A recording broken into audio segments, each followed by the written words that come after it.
Okay, everyone, great episode here. This time we're really doing an educational type feature rather than our classic ortho show segment. We're bringing on Michael Kroin, who is the CEO, managing partner of Physician Growth Partners. And what they do is they have a really interesting niche within the orthopedic industry and private equity, and they're sort of an advisory role. They're not really an investment banker per se. They're not a bank, but they're sort of a broker. And what's interesting is they know all the orthopedic private equity platforms that are out there. And let's say you're an orthopedic group and you're considering the private equity process. You want to go in, you want to have someone that can help you identify who these people are, know the nuances between them, so that it's going to really help you to identify who your perfect date is for the dance so that you get the right partner when it comes to private equity. I think this is a very valuable episode. We'll provide you a lot of very good, important information. Grab your pencil and your paper, write it down. You're going to like this episode. Dr. Scott Sigman, #follow the fro.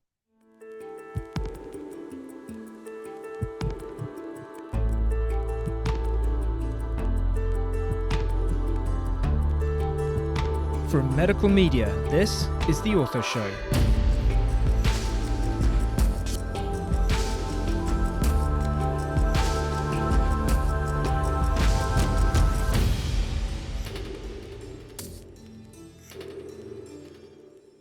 Hello, world. Dr. Scott Sigman, your favorite opioid-sparing orthopedic surgeon, here for another episode of the Ortho Show podcast, where everyone knows we bring you the best of the best in orthopedics. We're going to pivot a little bit today. We're going to call this an educational segment where we're going to talk about what is one of the hottest things in orthopedics, and that is private equity. And we have Michael Kroin, who is the CEO and managing partner of Physician Growth Partners, which acts like an investment banker / broker within the private equity business to be able to sort of mate orthopedic platforms, orthopedic PE platforms with independent orthopedic groups. How am I doing, Michael? Did I sound that pretty good?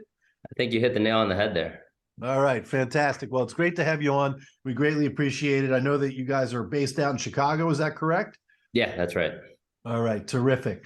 All right, so first and foremost, let's talk about what I think, is absolutely crazy. And I say one of my favorite lines is, sometimes things are like black licorice and the Grateful Dead. You either love it or you hate it. And that's private equity in orthopedics right now. I was just at a conference, at Zeb Kane's conference, the OVBC conference, and the Hopco guys were trashing all over private equity. And, really wasn't a lot of positive stuff going on. So why is there so much energy about private equity platforms and independent orthopedic groups coming together?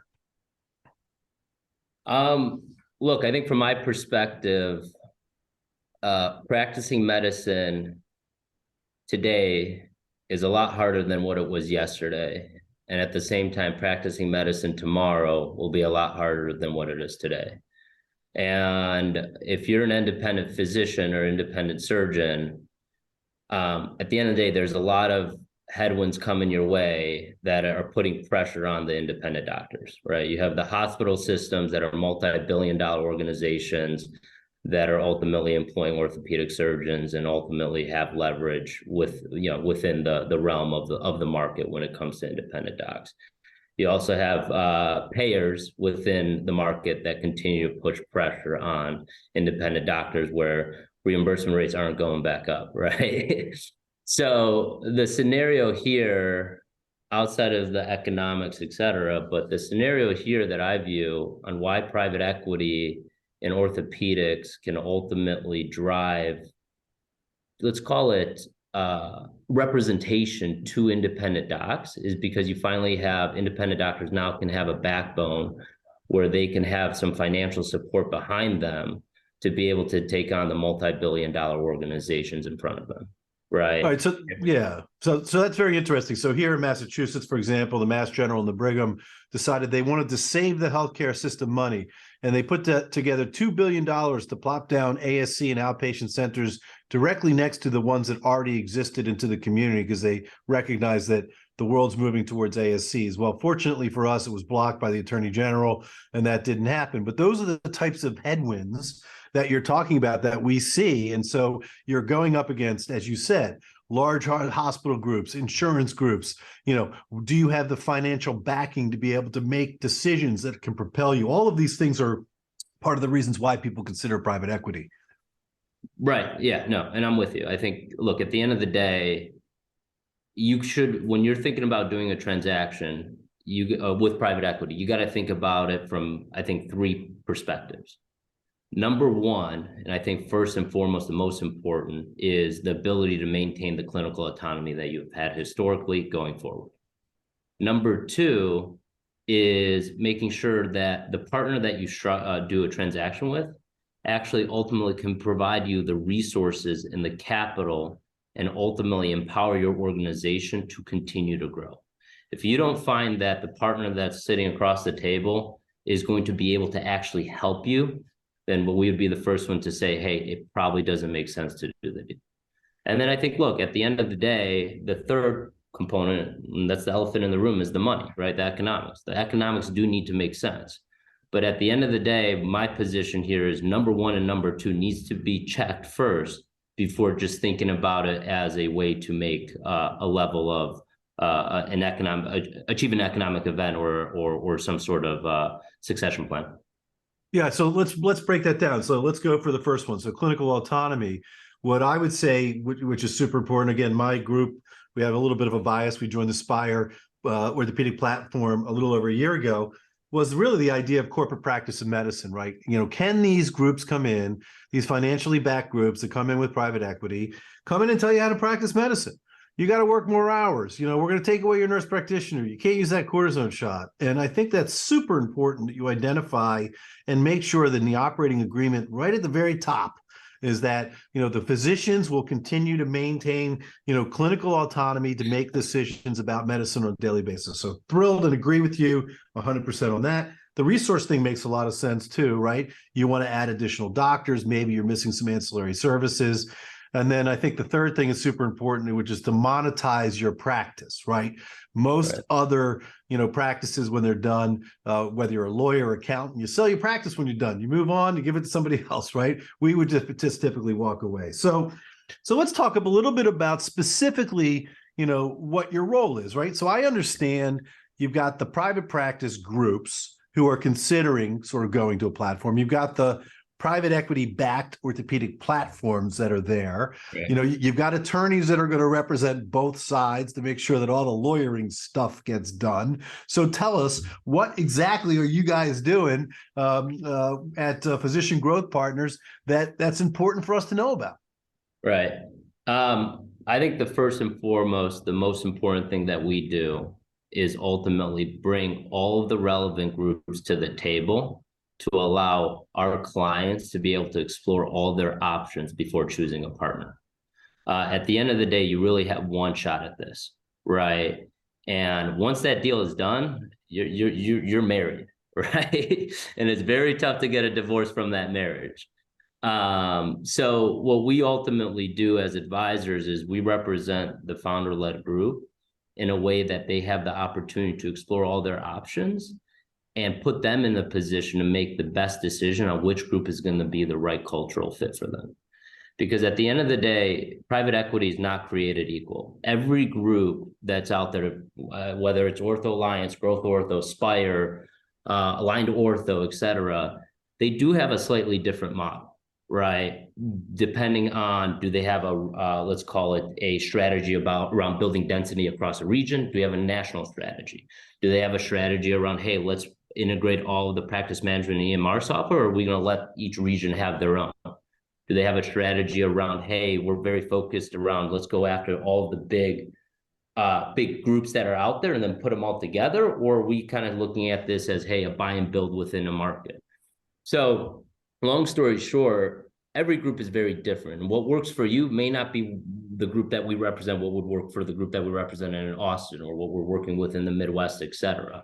And by allowing you all to explore all your options, it puts you in the best position to make a decision on which group is going to be the right fit, which is, I think, is the most important here, right? At the same time, what we do is we are, professionals, right? We've done over 40 transactions. I would say probably around 5 of them or half a dozen of them have been within the orthopedic space. So we ultimately know and can position accordingly on what's favorable and not favorable, and utilize and leverage our experience to ultimately put our client in the best position, not just to get the highest value, but also understand the dynamics between the employment agreement, the operating agreement, the purchase agreement, and negotiate in a manner that kind of hits the three buckets that I mentioned earlier on, hey, how do we develop a deal that the private equity firm will never be able to dictate how many patients they see or how many vacation days you take, et cetera. At the same time, how do we diligence the private equity group in a way that they're actually going to be able to provide resources to the table, right? If they have enough density within a geographic region, is our client going to experience a potential payer rate lift, right? Is there synergies associated with the thought of, hey, look, by coming together with this group, we're going to be able to now expand your ancillary services with physical therapy, imaging, et cetera, right? And then the third bucket, when we say is economics, is look, if you leverage competition, you're ultimately going to be able to maximize value, right? And if a group really wants you, they're ultimately going to pay up for it, knowing that the guy next door, their competitor, is putting that purchase price in front of them. So that's how it kind of put it all together around what we do and how we bring it all together. All right, good. So I just want to keep it simple, just so because you use some terms here. So you talked about you provide advice to the founder-led group, but really what we're specifically talking about is you provide counsel to the orthopedic groups with Correct. the doctors that are looking to engage a private equity platform. And in so doing, you come to the table and you provide them counsel on the various platforms that are available and that are out there. So when I first did this, when we started looking a year and a half or 2 years ago, there were no more than maybe 5 private equity orthopedic platforms. Right now, 25 or so, would you say, active at this point? Yeah, probably. Yeah, 15 to 20, 25, depending on if you include multi-specialty in the mix, et cetera. Correct. So there's a bunch of options that are available and are out there. Now, the orthopedic groups that you're working with are different sizes, right? I mean, Resurgence wants to go running around and buy, 250 or 500 doctors at a time in one of these large groups, where let's say another group such as Aligned Orthopedics or Spire may be looking to work towards, grabbing 15 to 20 doctors in a practice, right, and doing a regional approach. So you bring the options to the table. You've worked with these PE platforms. You help the orthopedic practices to differentiate between them so that they know what they're dealing with as well. It's pretty much sound like we're heading in the right direction. Yeah, I think the key component, though, is instead of us providing the advice, we let our client explore it for themselves, right? So when we bring these groups together, we run a so-called, let's call it process, where the initial stage of the process is us putting together a package that ultimately describes what the opportunity looks like and why our client is uniquely positioned to be partnered with private equity. No, so people on both sides of the table. You've done transactions, right, at this point, so you know all the players in the field. Right. So we know all the players. We present the materials to the players, and we say, hey, look, we want you all to submit an initial offer that doesn't just talk about economics, but also your experience of what you think you can bring to the table. And once we deliver that packet, 3 weeks later, they're going to deliver us a response, right? And that response, we're then going to work with the client and say, hey, look, out of the 10 or 15 groups that came to the table, which 5 groups do we really want to spend more time with? And that's where that dating exercise comes in terms of having dinner meetings, management meetings, et cetera, until we put our client in the best position to make a decision around, hey, which group is going to be the best fit for us? And ultimately, how do we kind of go down from 5 to then 2 to then finally putting them in a position to make that decision on one group? And by the time they do that, 80% of that deal is negotiated up front so that once they choose a party of choice, at the end of the day, there is enough confidence that that deal is going to go through and there's no skeletons in the closet or any surprises once they choose that partner of choice. And that's kind of what we do in the background as we explore this so-called process. Does that make sense? So you bring these people to the table, you sent out 15 letters, you got 10 back, you analyze the whole deal, you spend a lot of time looking at the specifics, and then you decide and you narrow it down. And then at that point, a letter of intent has to be signed at that point, right? The letter of intent is when you now start the process of the formal negotiation. I want all the listeners to know, make sure your letter of intent is evaluated by an attorney before you sign it, right? It's not right, etched in stone. There can be some changes that are made, but it's much more difficult to try and change the deal, from the letter of intent if you've already signed it. So legal counsel is separate from what you guys are offering. You're just helping people to identify the partnership, and then legal counsel has to be a part of the negotiation as well. Right. So to your point, once, let's call it, the 10 offers come in, we're going to work with the client to say, hey, let's choose 5 of them to meet with you all and really start building a relationship. As we build those relationships, we're going to request those parties to ultimately submit a final letter of intent, right? And that's going to be a pretty comprehensive document that really outlines what the deal may look like. And that will be a situation where once we receive that, our job here as advisor would be to negotiate all the business and economic points associated with that deal. At the same time, we use the attorneys to make sure they cross their T's and dot the I's to ensure that letter of intent will ensure that the group is ultimately protected, right? So when I look at our job here, it's really focused on business and economic points. When I look at the attorney's job, is to ensure that they are able to formalize whatever's in the letter of intent in the appropriate documents, but also ensure that in the letter of intent, it's properly written to ensure that there is protection associated with our client as well. All right, so you brought up an interesting point, and I can go from personal experience. It's not just the platform sort of documentation or what they have to offer, national versus regional. I think it's also the personality of the people that are involved in the platform. Because at the end of the day, you're going to be working with these people on a day-to-day, process of your business. You are selling your business. You're going to be partnering with them, and you got to make sure you like the infrastructure, the people that you're going to be working with. Do they even have an infrastructure? Do they have a chief growth officer? Do they have a chief intelligence officer? Do they have an IT? All the things, the human resource type things that are going to take all of that crazy responsibility that we used to have off the table, which is one of the reasons you join private equity, is so that you don't have to deal with all the day-to-day crap that drives you crazy when your secretary calls out sick and you got to decide who's going to take care of that. All of that stuff hopefully gets taken care of. So I think these are really good points. Now, let's talk about point number 3 that you brought up, which is the monetization, right? The monetization of your practice, the ability to now have value to your practice that you did not have before. And I think that's super important. And that process gets evaluated based on your earnings before interest, depreciation, and taxes, EBITDA. You get a number, they give you a multiple. And then once that comes together, you then decide how much is going to be paid in cash, how much is going to be paid in rollover equity. And you're involved in all of that conversation and decision-making and advising your clients on that as well as it progresses? Yeah, correct. So what we do as an organization is we ultimately work with the client from the very beginning to develop a financial model that ultimately positions to maximize the EBITDA, right? That you mentioned, the earnings before interest, tax, depreciation, amortization.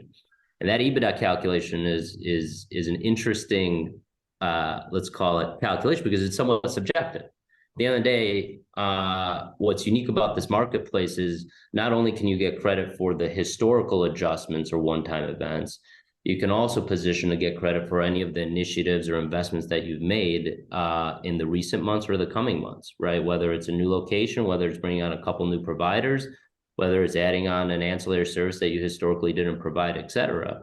Because you did the hard work, you ultimately should be rewarded for it, which is all part of that EBITDA calculation to ensure you position accordingly when you approach the private equity groups and say, hey, we deserve to get credit for this. Here is why, right? And that's part of our job here, is not to let the buyer dictate what the EBITDA is, but let us dictate and support what that EBITDA is to ensure we can ultimately maximize value for our clients. Which is great. And again, I want to be clear to our listeners, it's not like pie in the sky. You can't just say, hey, we think we have an EBITDA of 60 million. I'm like, it has to be legitimate. Right. Because at the end of the day, they're going to check the numbers. You got to open up your kimono. We got to see what you got. What is it real? Is it not real? The number's true. For us in particular, we were post, pandemic. So we arranged to say, look, you got to throw 2020 out. I mean, how does that even count? Right. So we went back to 2019. We had 2 new partners that came in, just like you said, which we felt were going to add value to our group moving forward. We wanted that to be a part of the valuation as well. But all right, dude, here's the deal. This is the big question on the table. You got to know this, right? At the end of the day, Michael Kroin has to get paid too. So talk to us, right? What's the percentage? You guys have to take a percent of part of the deal. And I'm sure that's negotiated in advance as you guys are trying to do this prior to signing any deal. So tell us about that. Yeah, so once we educate the client on our service and the value that they provide, and they'd say, hey, Michael, or Physician Growth Partners, we think that you'd be the right advisor for us or a trusted advisor to represent us, we'd ultimately go into an engagement letter. That engagement letter will be a percentage of the deal.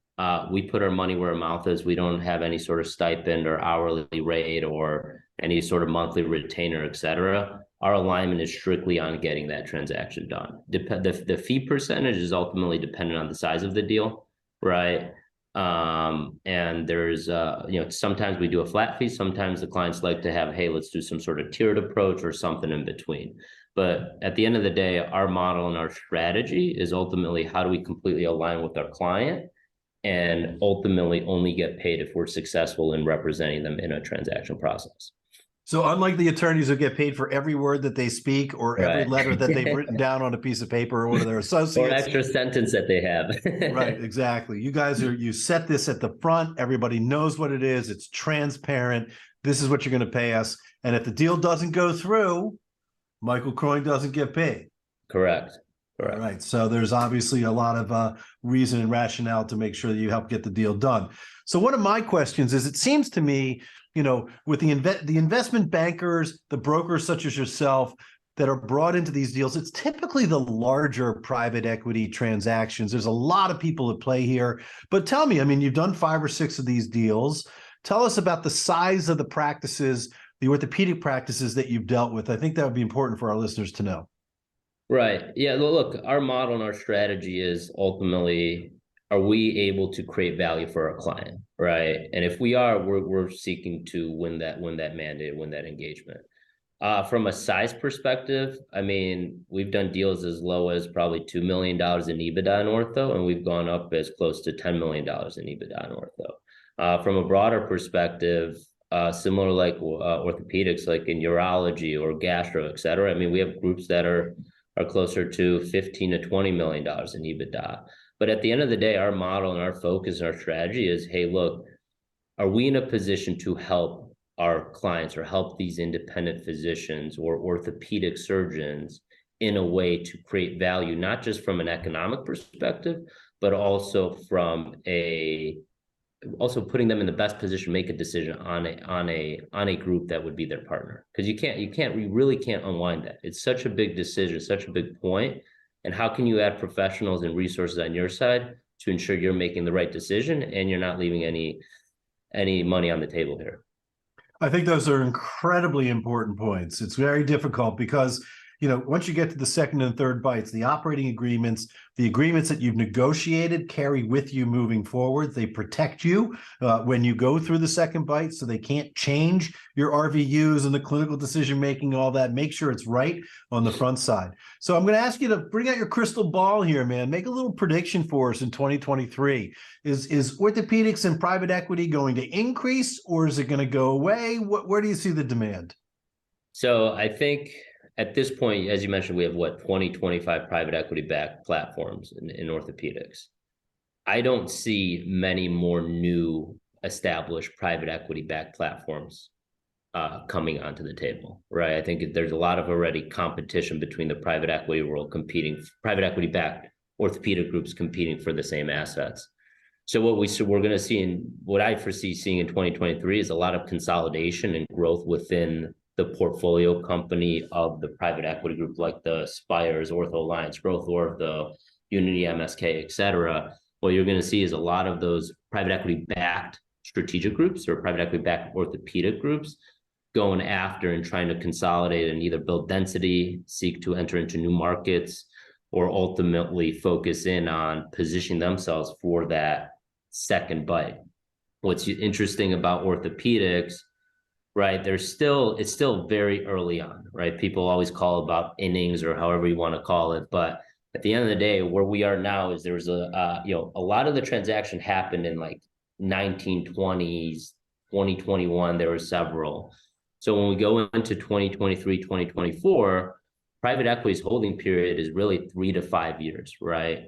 So it'll be very interesting over the next 12 to 24 months to see some of these groups go after their second bite, perhaps a third bite. We already saw some groups starting to merge together, right? Different private equity groups saying, hey, let's come together because we're stronger together. But I ultimately think that as you kind of get to that investment horizon, you're going to start seeing some of the larger PE funds have an opportunity to participate in some of these initial PE-backed processes, where you're going to have several announcements happening. Yeah, I mean, were you at the JP Morgan conference in January? I mean, it seems to me that they were coming out. We'll give you an opportunity to answer, but it seemed to me like they're saying, for the well-backed PE platforms that have sharpened their pencil, that are well capitalized, we anticipate there's still plenty of money sitting on the sideline. People are not investing in the stock market. That these types of deals are going to continue. Second bites of the apple, merger acquisition, those types of things over into 2023. So I think that's probably similar to what you're describing. Yeah, correct. And I think, look, at the end of the day, the biggest growth driver on these PE-backed ortho groups is going to be a buy and build strategy. Hey, how do you, enter into an opportunity with a beachhead, right, or a hub, and then how do you build around it? I mean, that's how they ultimately can create value and ultimately build on the ability to, open up, get ancillary services on recruiting, opening up new locations, and ultimately having enough leverage to perhaps eventually go back to the payers, right? 100%. I want to give a plug to my good friend Gary Hirschman for the Healthcare Transactions Conference. I'm not sure if you're going to be there, but it's in Vegas. That's part of the American Academy of Orthopedic Surgery. So our listeners out there, it's going to be a great opportunity for you to listen and hear from panelists all throughout, soup to nuts, when it comes to private equity, as to the transactions, how you do it. There'll be physicians there that have been through it before. My guess is, Michael, you might want to be there too, because it sounds to me like it's a hot place to be. Yeah. And it's free, so anybody can go as long as you register. But I think that's a great opportunity for our listeners. Anyone that's even considering the idea of private equity, whether it's now or on the horizon, it's definitely something to consider. I think, Michael, you've really given us a really nice explanation of your niche within the private equity space. And I think that, for the right orthopedic practices that are out there that are thinking that private equity is the way to go, I think it's nice to have someone in your corner that's going to help you to make what are really important and very, complicated decisions as far as how you're going to be able to sell your practice. So really appreciate your time and being on today. Yeah, no, look, thanks for having me. I think at the end of the day, look, we're here to try to help, right? Doctors are notorious for being great at what they do, and ultimately our job would be to create the balance between the bridge between the financial guy trying to strike a deal and ultimately the doctors trying to be interested in potentially doing that deal, right?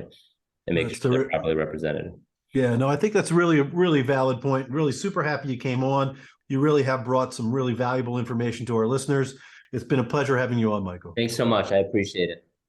This is Dr. Scott Sigman, #FollowTheFro, host of The Ortho Show. Till next time.